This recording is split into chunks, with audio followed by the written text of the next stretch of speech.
voksen nok, men hun var kun en pige på 17 år.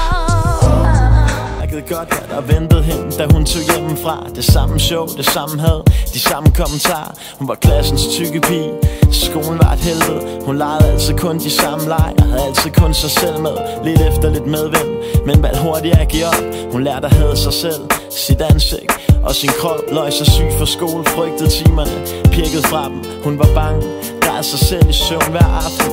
Og hendes mor var ligeglad, når hun en sjælden gang var hjemme. Hun var den mindste af 4, man lagde sjældent mærke til hende. Stefan drak, og havde han mulighed for det, fik hun en lussing eller to. Men kun når mor ikke så det, så du kunne finde hende på blokkens legeplads, sønder knus på en gyng. Du kan aldrig gøre op for alt det du har gjort. Dengang du ville kvæle mig, da jeg var spæd. Dengang du ville stikke af og tage mig med. Hey, hvad fuck vil du gøre nu? Nå, selv din samvittighed er blevet større nu. Den lille knæk blev til en stor stodder. Det halve blev til 3 lodder. Hvem siger græsset ikke er grønnere på den anden side? Og hvem beder dig egentlig give en skid? Hey, jeg lader det ligge, for du ved godt, der kun er én vej frem. Du gik på druk hver dag, og når du kom hjem, fik vi tæsk. Hvor var du slem. Han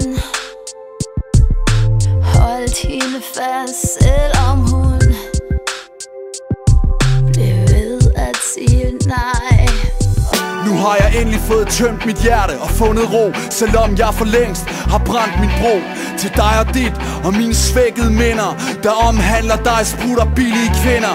Da jeg hørte du var død, sagde jeg, det er på tide. Selv den dag i dag beder jeg Herren om at lade dig lide. Og mine hænder klør efter blod, håber på reinkarnation, så jeg kan trampe på dit hoved.